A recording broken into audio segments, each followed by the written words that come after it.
there. No, we're unmuted. You can say hi again. Hi. Good morning, everybody. Good morning, Gail. Oh, we don't have our Hi, video. Rabbi Good Jenny. morning, Anita. Good morning, Denise. What's wrong with our video? Good to see you. I don't know how I ended up at the beach. I don't think I even did that on purpose. I'm so old. I don't know what's happening. That's funny. Good morning, Carol. How are you? How do I close this? Where are you? Come here. Tucker may have, there we go. Tucker may be able to help you. There, you got it. All right. Good morning, Billy. Good morning, Carol. Good to see you all. Good to see you, Anita and Gail. Glad you're joining us, Tucker. All right, let's give it just another minute. Make sure everybody's able to log on. I'm gonna reach over and grab my drink. You want me to close the window behind us? Hope everybody has Let me just put a light up. already gotten outside or is going to get outside. It is so beautiful. Did we mute ourselves, Rabbi Jenny? You should mute yourself unless you have something specific to say.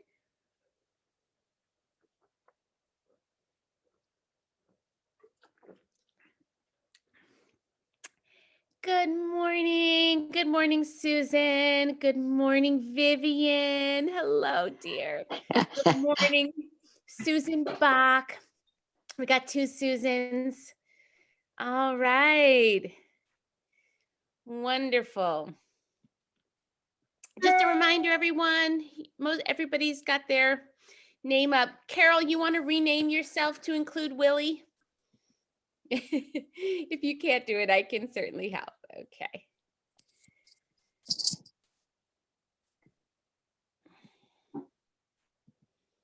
All right.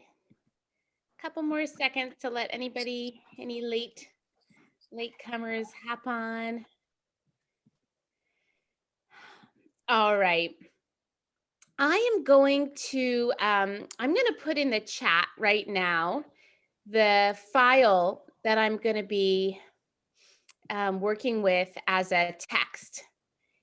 And I'm starting to do this more than sharing my screen because this allows us to kind of see more faces rather than screen share, in which case we can see far fewer faces. And I prefer to see your faces. So if everyone can successfully see the attachment, which is in the chat, and if you can't, no problem, just let me know. Anybody finding that tricky? Susan. Bach. Is that not working for you, Susan? No. Okay. Not a problem. Vivian, no. All right. I'll screen share. Not a problem. All right. Good morning, everyone. So this is what we call in Jewish tradition an eight ratzon. It is an auspicious time.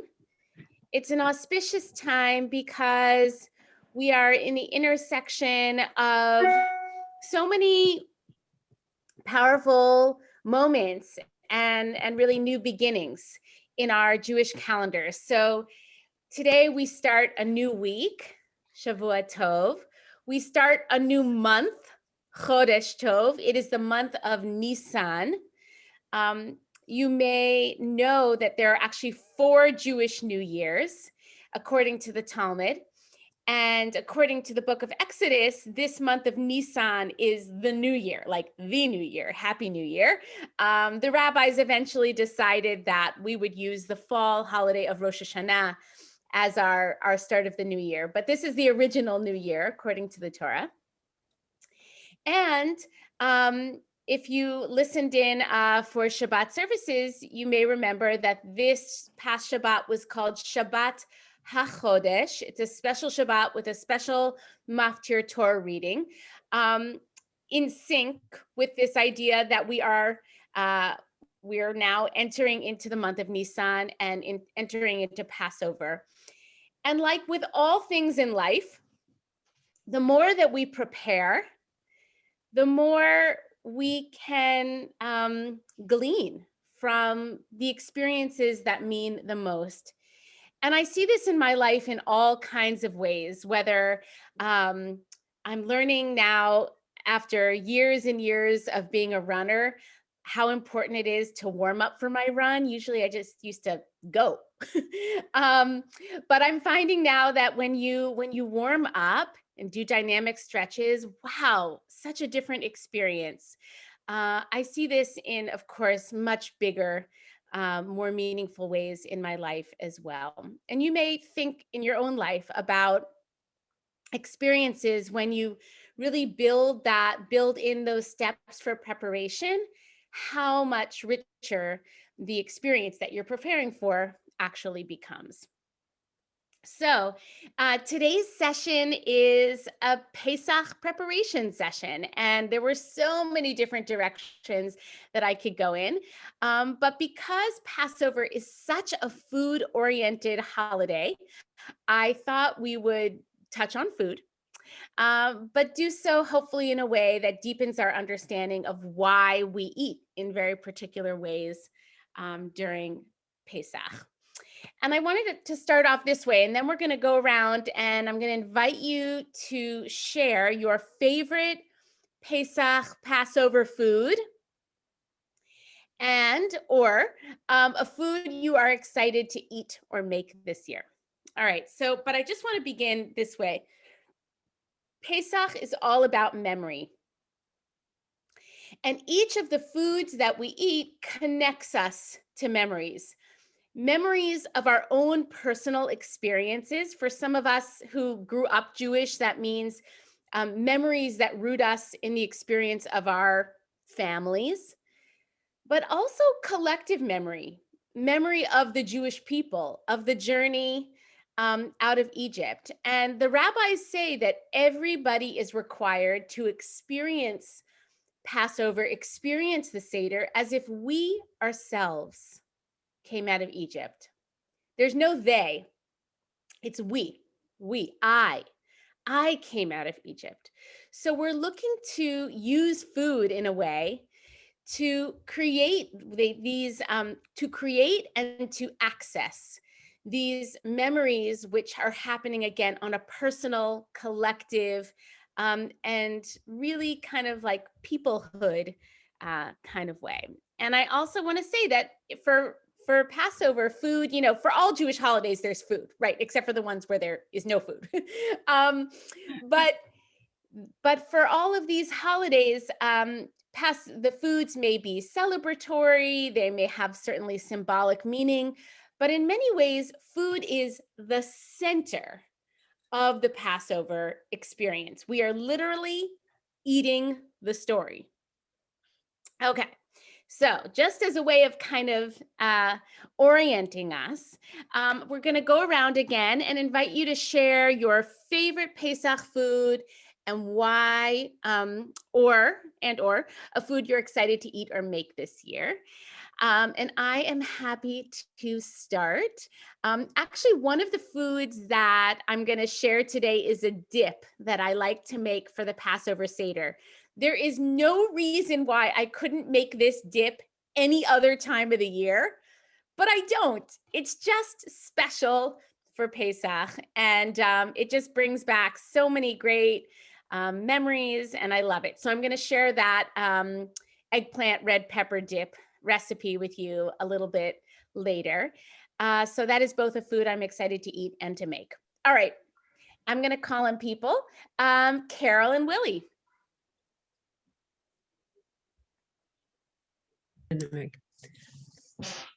These two things. Well, tell them what you're. Well, myself, I like the brisket. We don't eat a lot of red meat, so it's a time of the year to enjoy that. And so that, and I like sweet things, so haroset, and I like the Sephardic, I guess it is, with a lot of the sweet figs and stuff like that. Me too. Thanks. And for- Thanks so much, Willie. Go ahead, Carol. And for me, you know, I consume Willie Cook, so brisket's fine. As far as I also like the sweets, and my favorite is the macaroons when they're on sale, when they're out in the stores. That's great. Awesome. Thank you, Carol. Great. And I know not everybody knows Carol and Willie. I've had the pleasure of getting to know them well over this past year, but they joined since COVID. So I'm just giving like an extra introduction to the rest of the folks here. And I hope everybody has the chance to get to know Carol and Willie better, especially as we hopefully move towards a time when we can be in person with one another. All right, Denise and Tucker.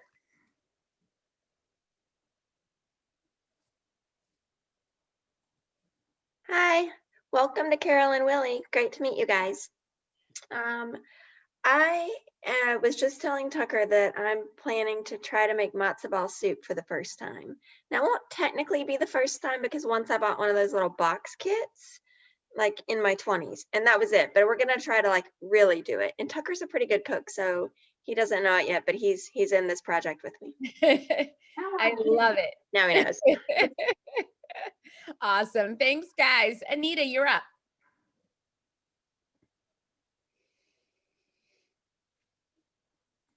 I was thinking of a few things. We really like Harosis, so I enjoy making that and eating that. And I guess it was last year we made the chocolate coconut macaroons, I think, with your mom. And yes, so definitely like that. And there's something called matzo charlotte that my mother would always make, and with apples and matzo and stuff. So that's the other thing. Oh, that sounds great. All right. Thank you, Anita. I'm so glad you enjoyed that chocolate macaroon recipe. I'm excited for that one too. And I'll share that in our gathering today. All right, Gail Barron, you're up.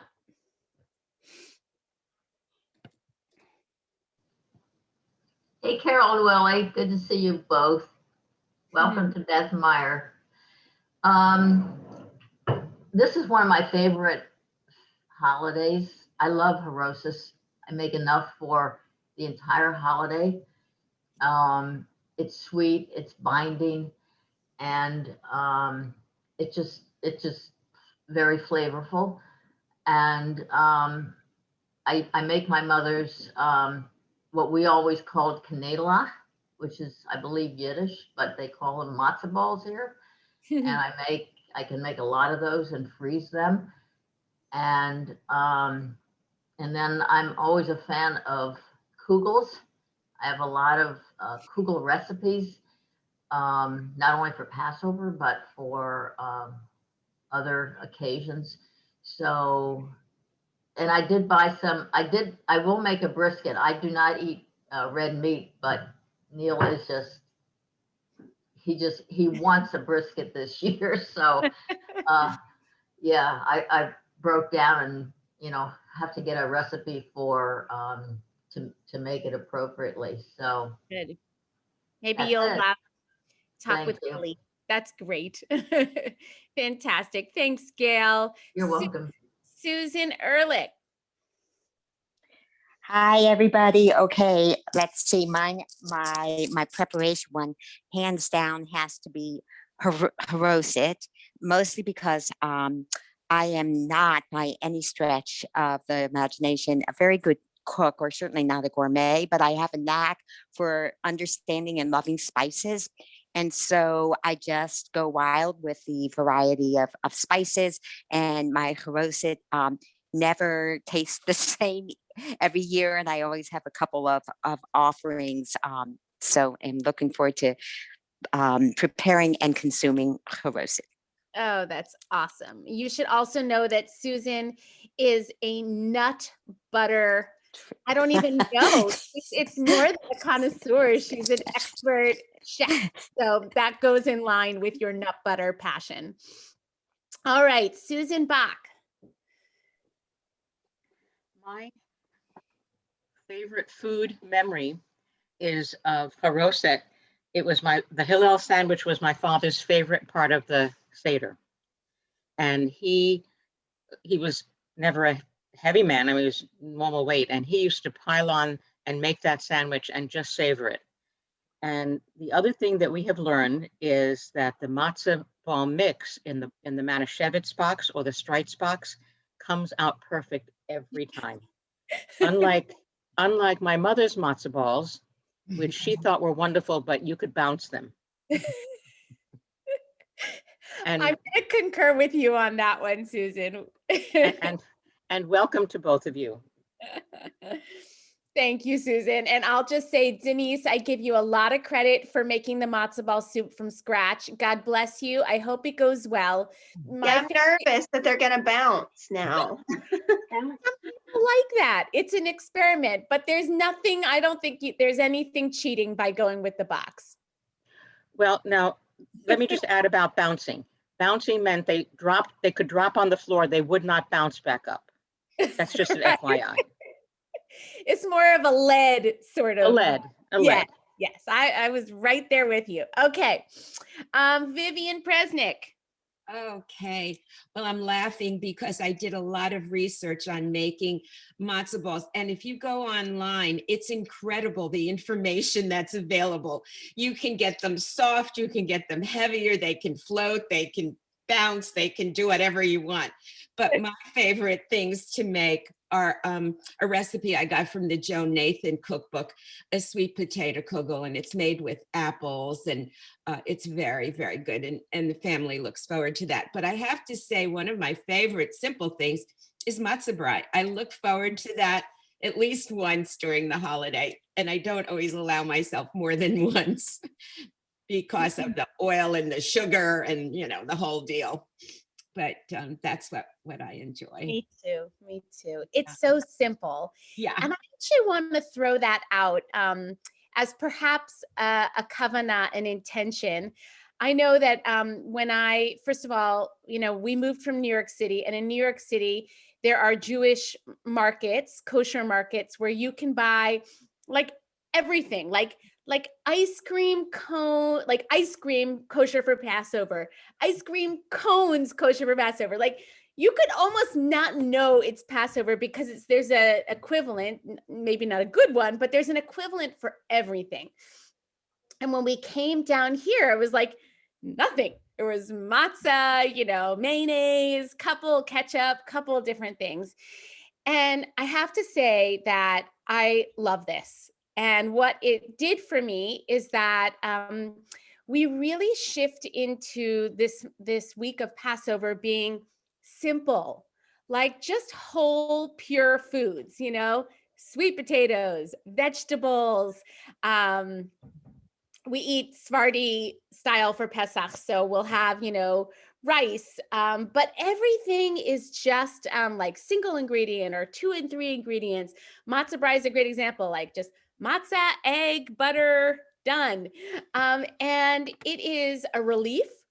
I think it's probably healthier than all of those imitation Passover foods that are in boxes.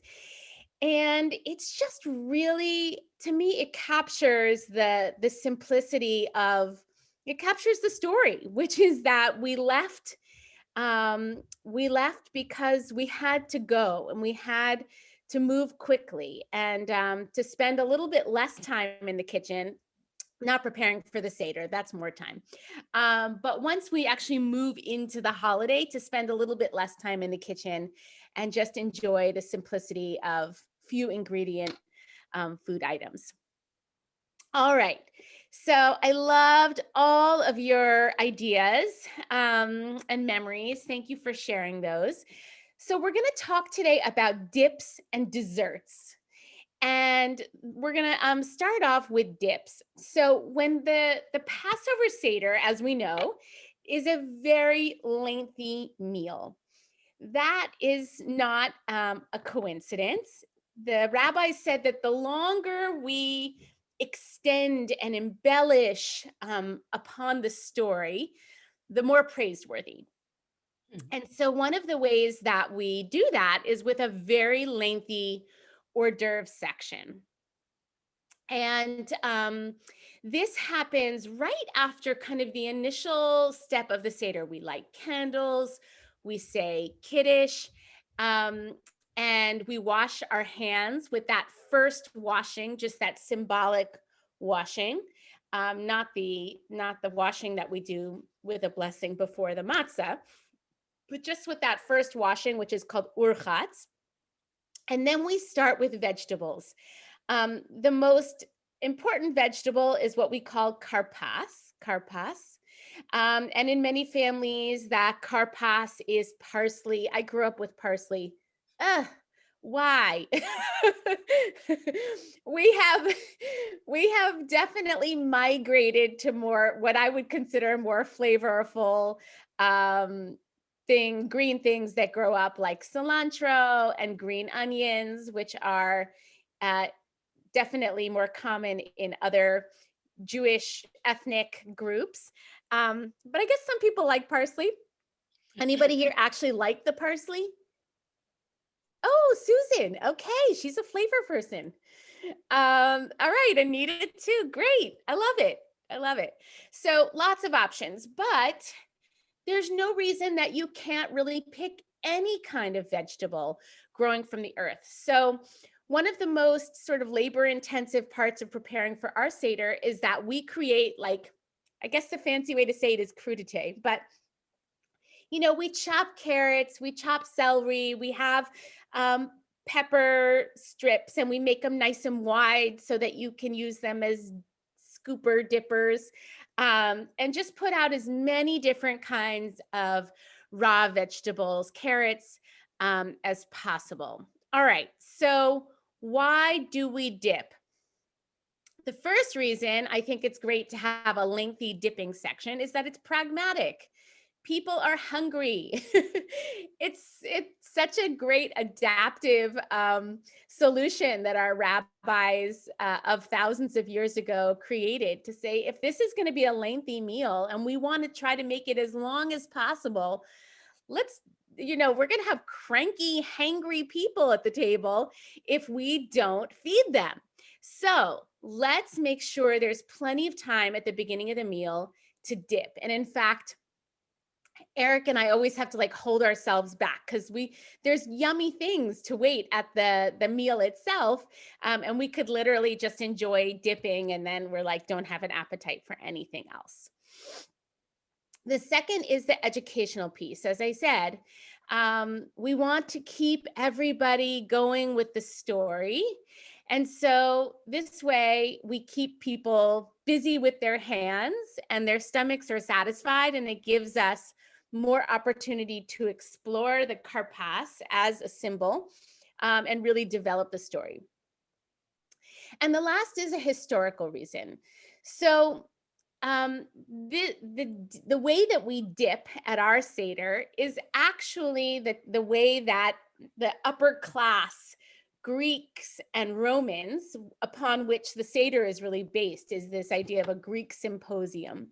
And they would sit, I mean, you can imagine like the movies or the pictures in your mind of people on long sort of lounging on couches, when it says we were lean left, I mean, they weren't sitting in upright dining room chairs the way we do. They were leaning on, chaise lounges, on pillows.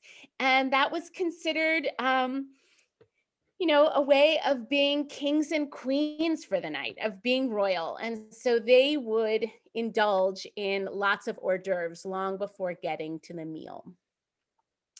And this really, there's a piece of this that I think is also important to remember. We're always holding this tension during the Seder.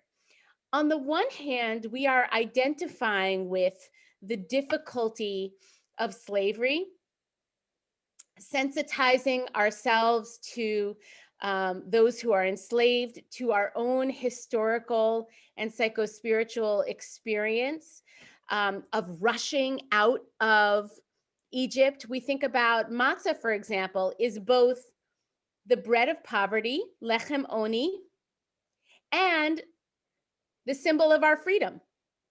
It's both, okay? When we eat the korach, the Hillel sandwich that Susan Bach referenced, it's both sweet and bitter. So too, we are with this sort of Roman, royal, Greek symposium that we're creating with hors d'oeuvres. We are both experiencing ourselves as free people, and not only free people, but like royalty for the night. In our house, one of the rules is you cannot pour your own wine. You can have as much wine as you'd like, but you have to have somebody else must pour for you. This is that sense of we are kings and queens, free people.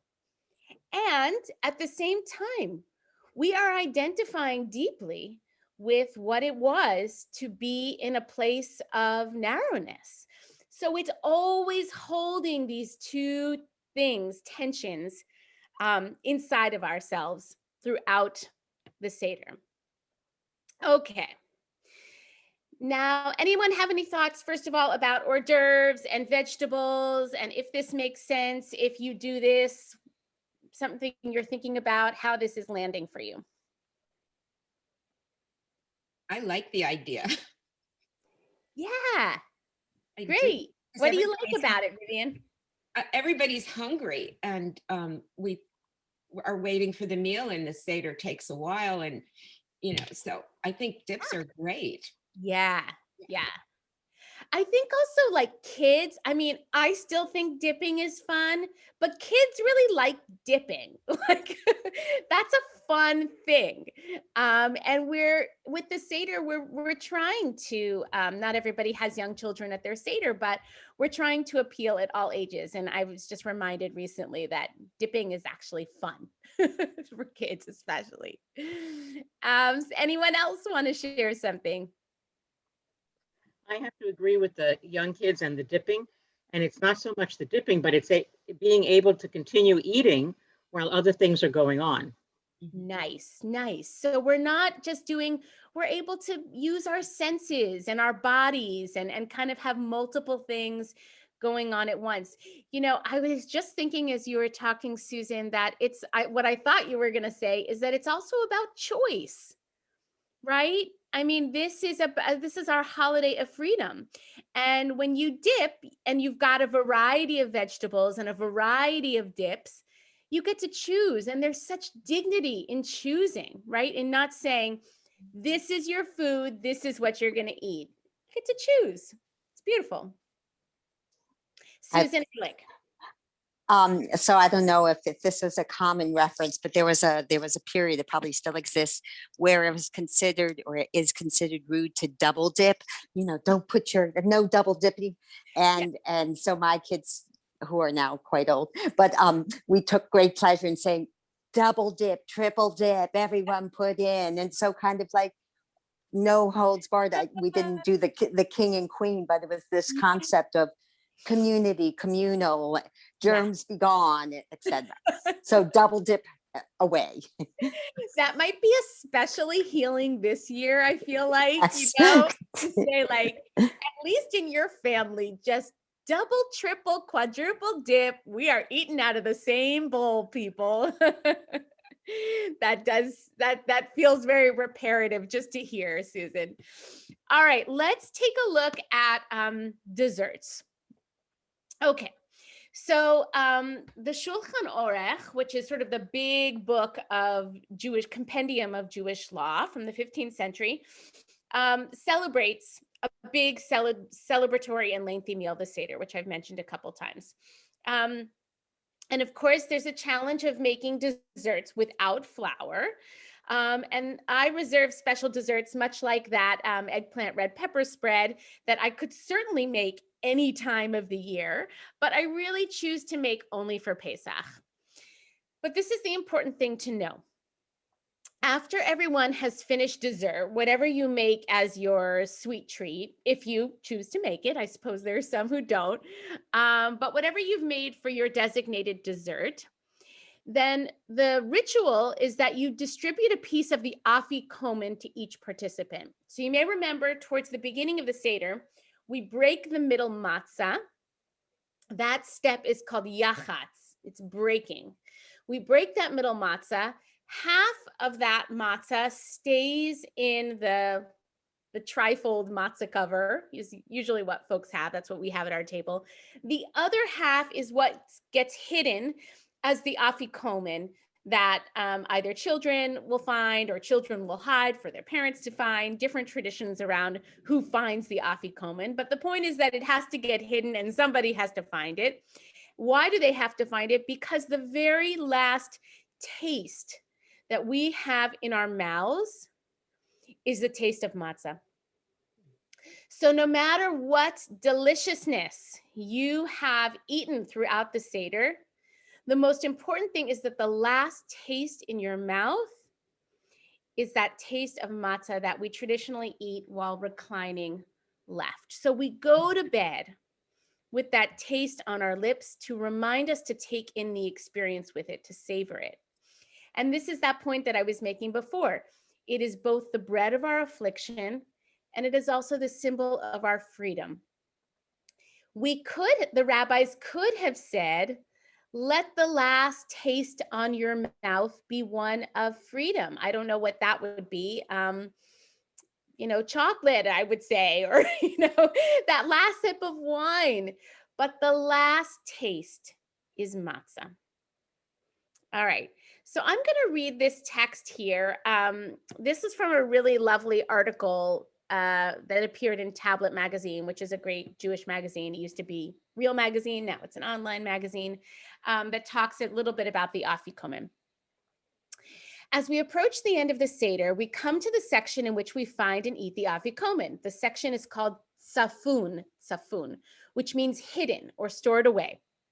The implication is that the afikomen represents something inaccessible, something not available to us in our everyday lives. Complete and ultimate freedom, true redemption.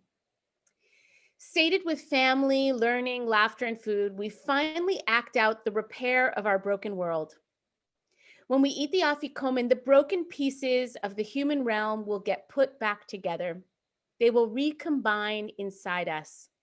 They will become us. The bridge between heaven and earth will be repaired. And this is the secret of the afikomen ritual. Who must we trust to bring the other half? The children. In the end, the most important piece, the point of it all, the future, our own redemption, is in the hands of the younger generation. That's you, Tucker. We have no choice but to trust them to bring it to the table. A few pages later, we open the door for Elijah the prophet, whom the tradition imagines will eventually, when we have struggled enough, escort this world into an era of complete perfection.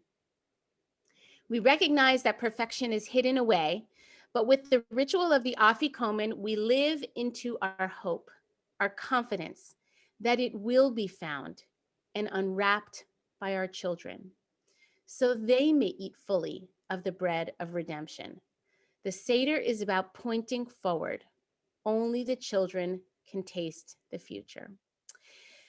So this is really, I thought this was a very beautiful meditation on that generational quality of Passover.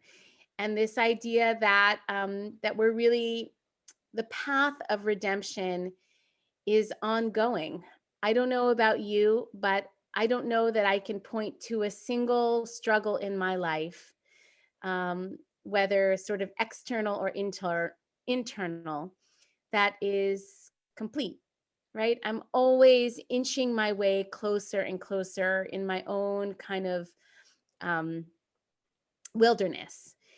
And one of the things that I take great hope in is that I know my children will have to wander in their own wildernesses, but that somehow they will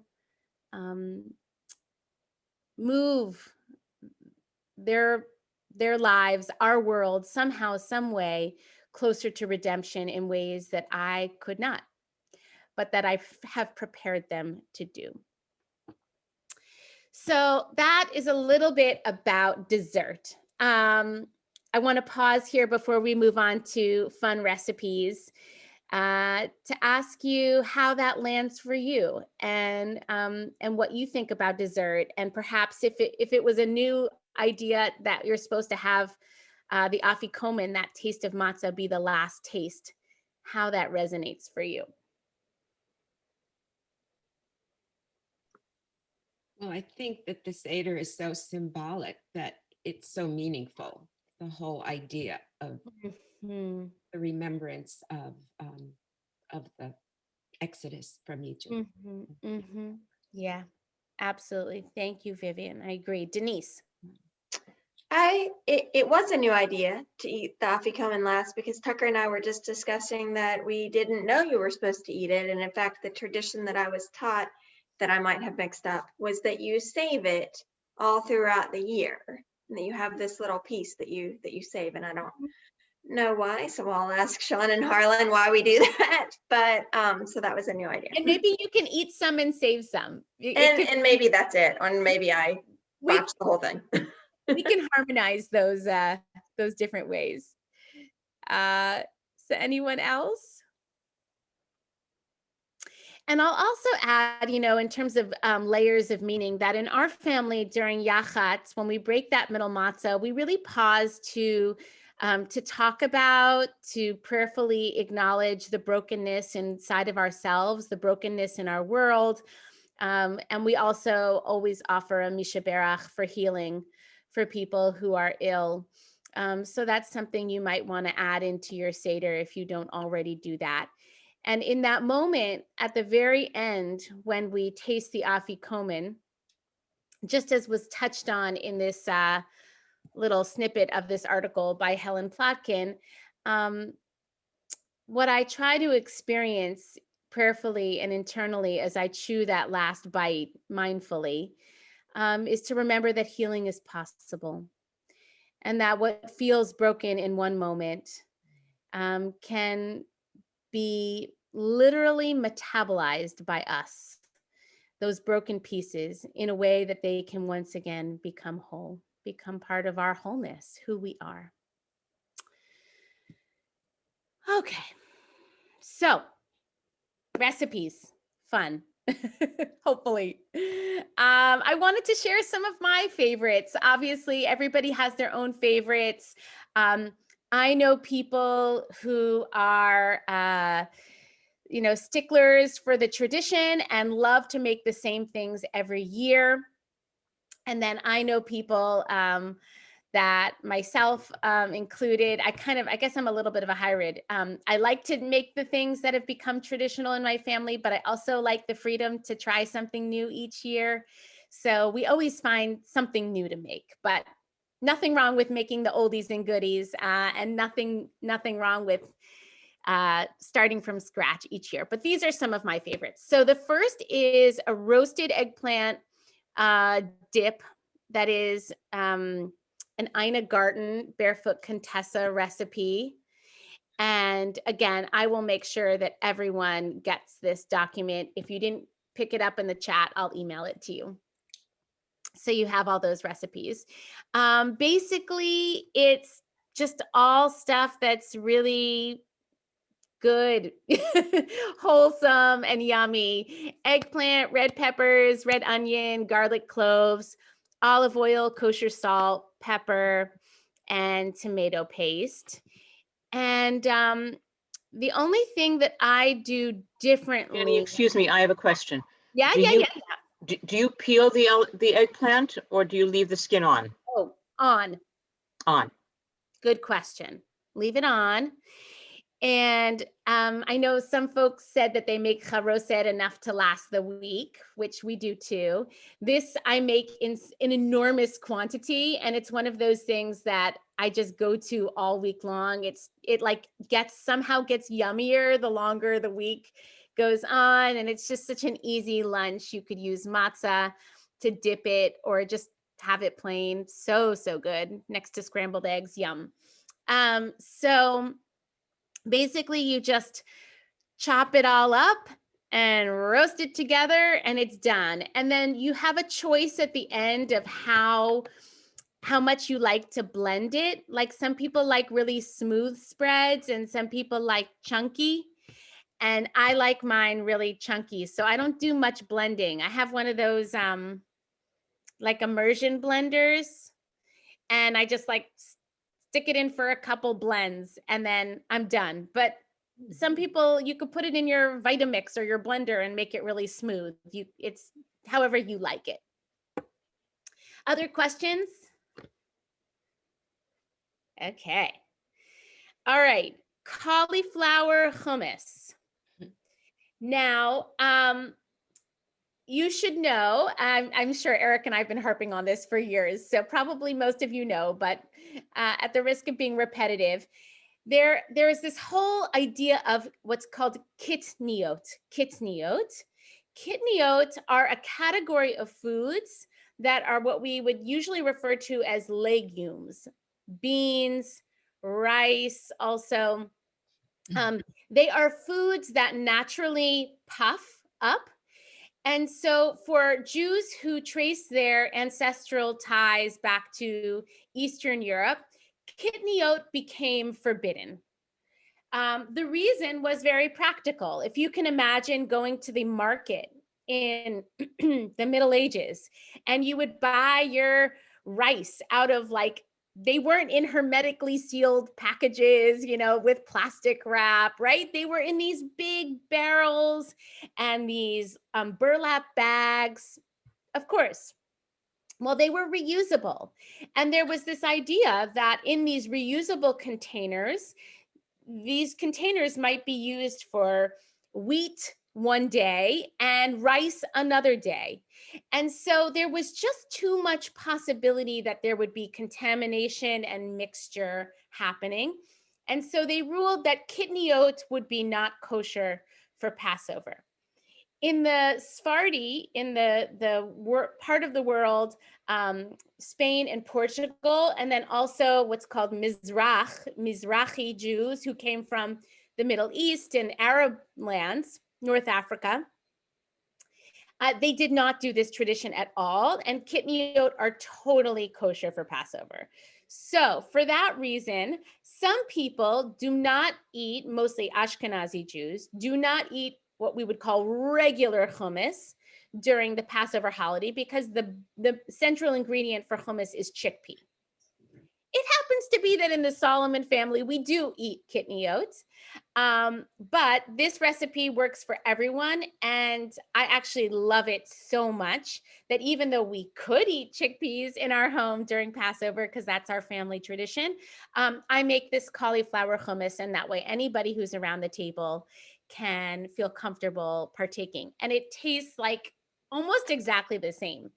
And I love cauliflower. So it's the same basic ingredients as you would use in chickpea hummus, with the exception of sort of exchanging roasted cauliflower for the chickpeas. So the ingredients are olive oil, garlic cloves, cauliflower, and for ease, I love buying chopped vegetables, pre-chopped vegetables. I find that a huge time saver, well worth the additional cost. Not to mention how many times I have nearly chopped my fingers off with big hard vegetables. So I feel like it's a pikuach nefesh as well. So just a little hack to be aware of. And then tahini, sesame paste, lemon juice, kosher salt, and you could use parsley or cilantro for garnish. That's fancy. Okay, but the basic idea is that you combine the garlic and oil in a small saucepan that sort of stays off to the side. And then you bring a large, I've actually done this twice, two different ways. This one is boiling the cauliflower. I've also roasted it before, but either way is good. And then you basically just want to get the cauliflower soft. And then you combine everything and you blend. In this case, we like a smooth hummus, so we blend well. But I guess that's up to you as well. All right, cauliflower hummus questions. And my hope here is also that, I mean, you could try these recipes. I swear by them, so you know they're vetted, they're repeated successes in my house. But if you're curious about cauliflower hummus, clearly all you have to do is Google it and you'll get 20 other recipes and you can experiment with different flavors as well. Or just call in Susan Ehrlich, who will spice them for you. No, I'm all, you had me at 10 cloves of garlic. I am so going to try this. That looks amazing. It's so yummy. Yeah, totally. Okay. And then guacamole. I think about this as sort of my Texas roots.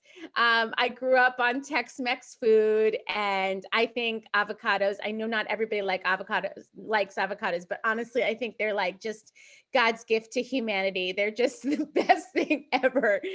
So we go through an enormous quantity of avocados all year round, but especially during Passover. And this is just how I like to do it. I literally did this at 5 o'clock this morning when I was making dinner for the family. 3 ripe avocados, juice from half of a large lime. You can use lemon, a little bit of chopped red onion, and kosher salt. I really believe in kosher salt, by the way. I don't know why, but it's better. So it's not because it's kosher. It's the course, I don't know, whatever. It just works better. So, and you mash it and mix it together. This is something else wonderful to be able to take out for the week. And I know sometimes people not everybody loves Passover foods. And so you're looking for something that's going to be filling. And I find that this is just a really healthy, filling food. Okay. All right. Any guacamole questions? Of course, asking what's the best recipe for guacamole is like impossible. Everybody has their own way. Some people put tomatoes in. When my parents come, I'll have to make 2. They don't like raw onion, but whatever. You make it your way. Okay. All right, on to desserts. So this recipe, as Anita referenced, my mom did as a Beth Meyer event last year. Oh my gosh, these are so good. So these are chocolate macaroons. Anita's nodding her head.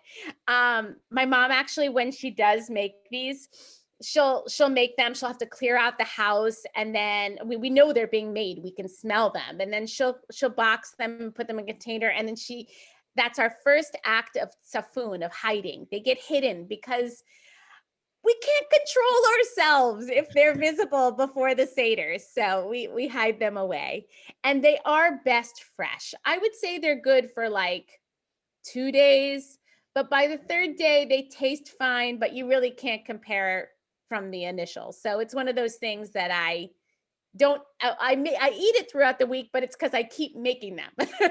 It's not because I'm eating them back from the first batch. All right, so egg whites, salt, sugar, vanilla extract, sweetened flake coconut. You have to like coconut, and chocolate chips. All right, we do dark chocolate in our family, but I suppose you could do it with whatever. I don't even know any other kind of chocolate. Semi-sweet, whatever, if you like sweeter things. But you cook it on parchment paper. The idea is that you first melt the chocolate chips, make sure they're kind of warm, but not hot. And the key with the macaroons, as with many things during Pesach, is beating the egg whites and getting them so that they're stiff. It can take a lot of time, sort of work your forearm muscles, whatever you're using to do your whip, but I highly recommend an electric mixer, not your own hand. It needs a lot of intensity. All right. These are some brownies that I actually started making this year. So this will be a new recipe for our Seder. And they're also great brownies to have in your repertoire because you can make them parve, meaning they're not dairy or meat. Like some of you are going to have brisket. So these are, well, actually all these desserts, what was the other one? Yeah. All these desserts are parve, and they're gluten-free. So just, if you're needing to make a dairy-free, gluten-free dessert during the year, they're a great option. But again, you're using chocolate chips, vegetable oil, or coconut oil, sugar, eggs, vanilla extract, almond flour. We buy one of those big bags of almond flour for Pesach, cocoa powder, baking powder, salt. And I guess you could put nuts in. I love a nut in a brownie, but my children won't eat them.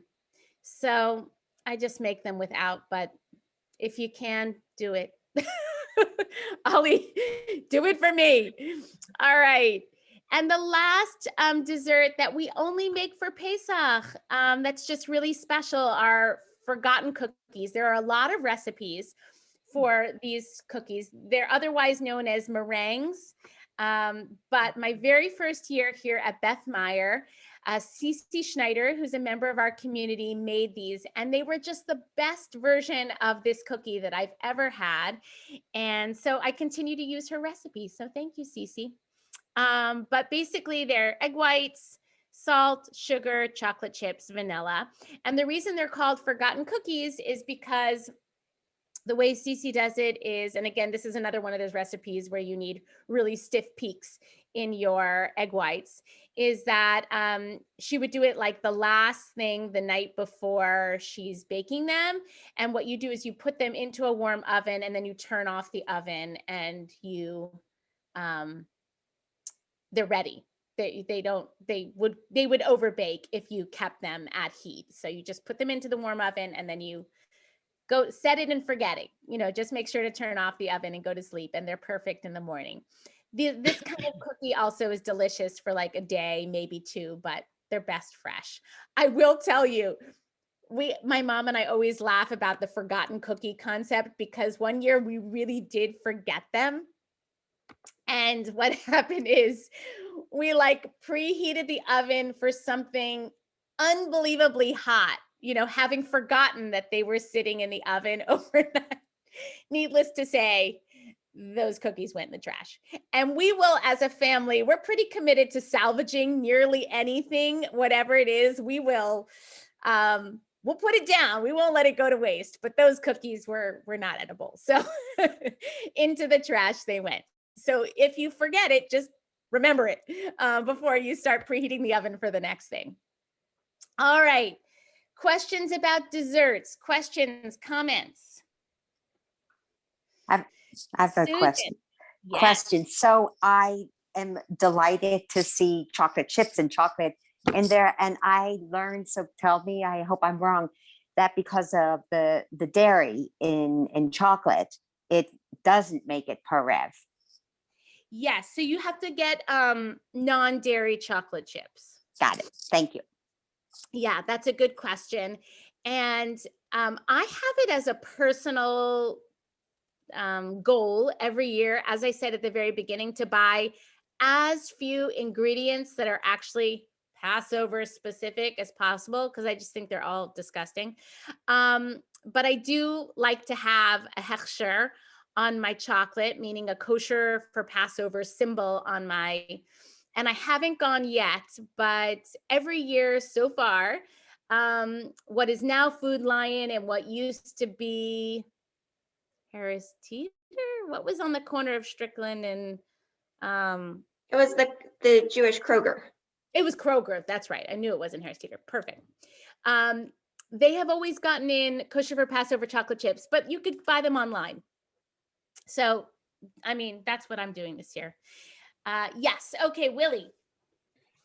So is it your tradition, you do not mix the meat and dairy? I know that, but how about by courses? If everything is off the table and then dessert, can they then be dairy? Or not really? No. Okay, all right, thank you. Okay, I'll give you the truth. Okay. All right. I'm writing down your names because I'm going to send around this document so everybody gets it. Okay, I got everybody. Other thoughts? Anybody feeling inspired, hopefully, to try some new things and really just enjoy this, this sweet time of spring. It's kind of amazing and miraculous that it is coinciding, not with the end of the pandemic, certainly, but with this acute sense that there's light at the end of the tunnel, and that we actually have reason to believe that we're coming out of this, if not completely, but in a real phased way.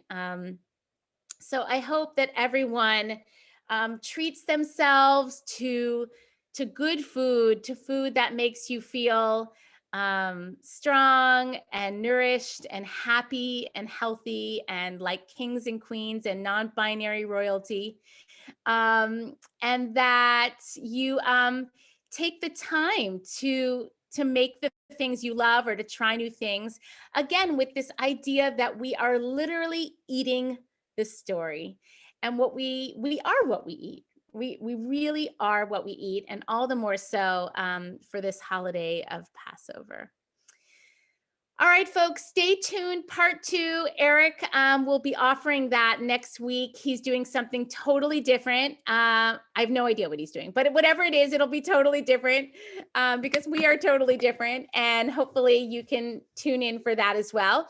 I also want to give a plug. I mean, we have this beautiful compendium of Passover, pre-Passover and Passover programming and ways to experience the holiday.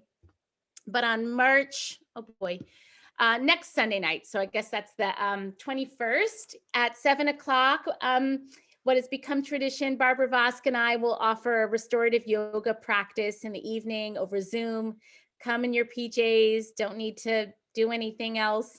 So we hope that will be another beautiful embodied way to enter into the holiday. So wishing everyone a good week, a good month, and just a really sweet time preparing for this year's Passover, which will be like none other. All right, everyone, take good care. Great to see you. I'll send you all an email with our recipes and texts from today. Thanks, Jenny. It was You're wonderful. It was welcome. great. Thank you so Bye, much. everyone. Bye. Bye. Thank you, Jenny. You're welcome. Bye-bye.